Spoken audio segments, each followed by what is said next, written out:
Okay, hi everyone. Thanks for joining me again. I'm just gonna give a quick presentation. So my name is Dr. Fatima. I am a medical doctor and I work as a scientific review researcher and publisher in the Medical Research Center in Hamad's Medical Corporation.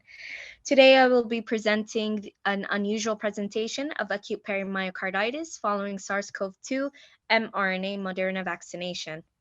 Next slide, please. So, case presentation, history of present illness. So I'm presenting a case of a 29-year-old previously healthy female with a background of mild, stable chronic kidney disease from birth and partial nephrectomy, who presented to the emergency complaining of a 3-day history of low-grade fever and fatigue. Patient was not having any other symptoms, and she was given IV fluids and paracetamol for fever. Preliminary bloods and COVID antigen was negative, so we didn't do for her the PCR. She was otherwise fine and ambulating, so she was discharged home.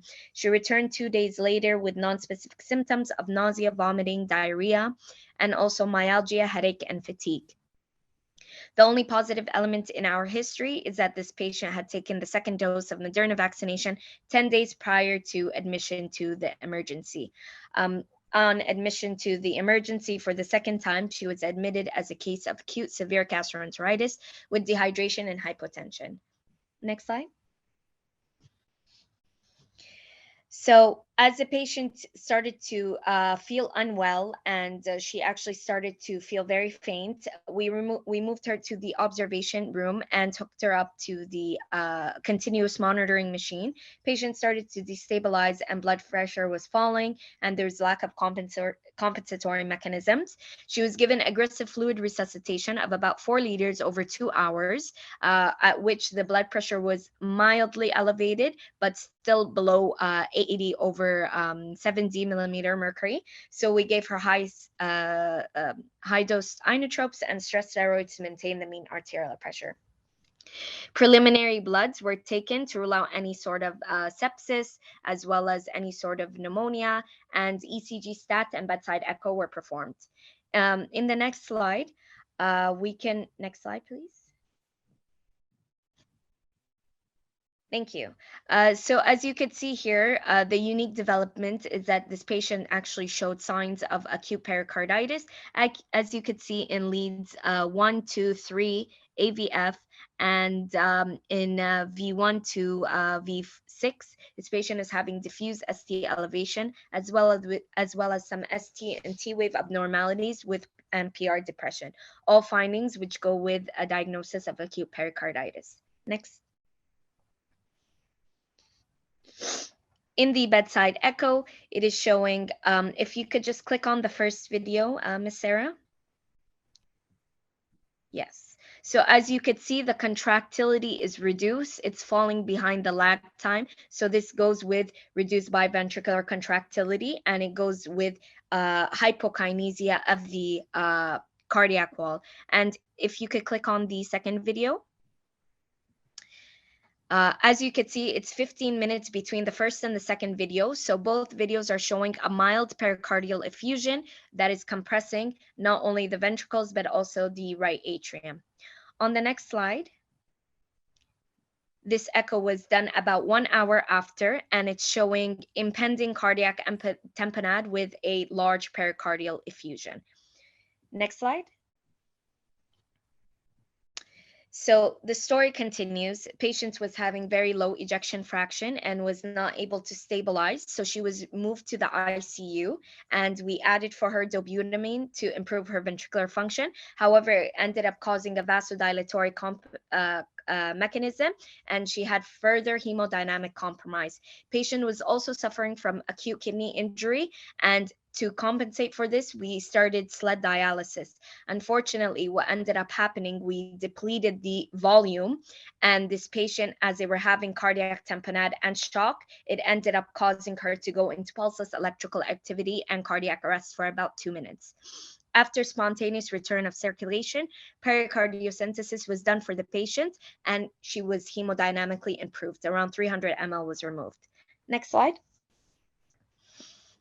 Cardiac biomarkers were showing evidence of cardiac injury in the form of pericarditis and myocarditis, which goes with a diagnosis of perimyocarditis. As you can see, the troponin is very increased from 98 to 1,600, and the proBNP had also increased from 2,000, increasing up into 36,000 to the second day of admission.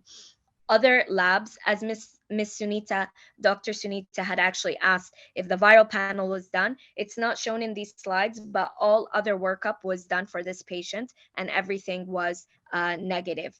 So the only positive history was the recent vaccination. Next slide.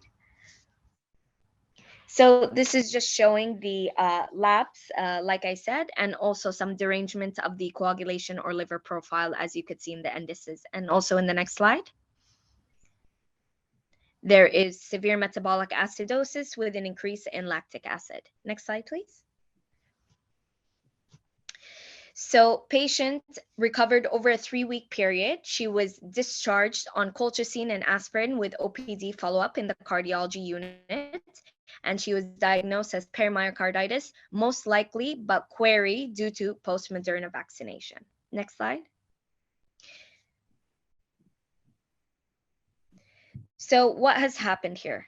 This patient presented with a unique atypical presentation of acute perimyocarditis. This begs the question, what is the pathophysiology involved here? What has precipitated this and what has contributed to these factors? Next slide.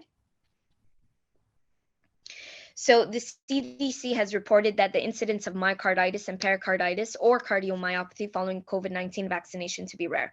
Keep in mind, I saw this patient 7 months ago in May 2021. So the reports that were being done back then were not very up to date. Now there are a bit more reports, but we don't have the full picture of how many cases or the true incidence rate, not only in the United States, but across all countries. Questions regarding vaccine immunogenicity and long-term effectivity, as well as long-term unobserved side effects and the safety profile of the vaccine has also not been proven. Next slide.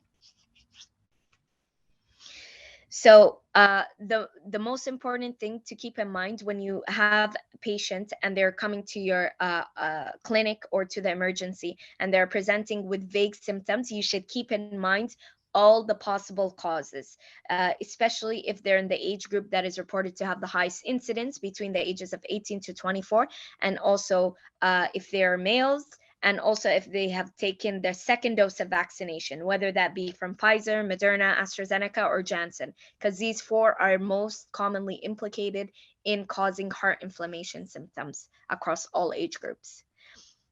Next slide.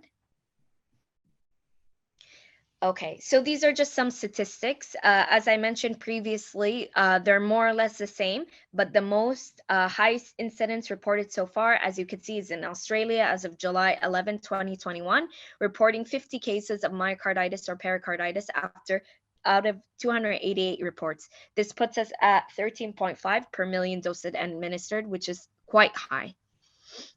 Next slide. So, like I mentioned previously, our patient is unique in that severe complications were not really reported in literature. Most patients who ended up having these heart inflammation cases resolved spontaneously or had an uneventful recovery. Our patient had a very complicated course with cardiac tamponade, pericardial effusion, full body edema, and also cardiac arrest. So it's a possibility that increased reactogenicity, which means that in some patients, their immune system will react stronger to the proteins and the cross-binding of the protein vaccines to the cardiac muscle as compared to other patients. So this may be a possible reason why this patient got this side effect and the severe complicated course. Next slide. So in conclusion, as physicians, researchers, and as healthcare workers, we should advise patients of potential symptoms and when to seek early care as to avoid delay in diagnosis and management. It is also crucial to keep an open mind when approaching patients with atypical or vague symptoms, as it could lead to potentially fatal consequences. There should be further investigation into the etiology of these long-term side effects, especially as the rise for more vaccines and more booster doses continue to occur. Next slide. So closing links. In regards to our patient, actually, I forgot to mention this. She has been advised against, according to the Ministry of Public Health in Qatar, to not take this vaccine, as she can have a very possible and serious complication of getting this perimoycarditis once again, and it's very possible that she might not survive it. So it is important that we keep this in mind for every patient, and before just going with the flow and not researching every case properly, each patient should have a catered consent form and should be made aware of their decisions prior to taking any sort of vaccination. Thank you for next slide. Thank you so much for listening for the second time. I really appreciate being given the opportunity to present not once, but twice. My bad, there was some technical errors going on earlier, but thank you so much, everyone. If anyone has any questions, please don't hesitate to contact me or email me.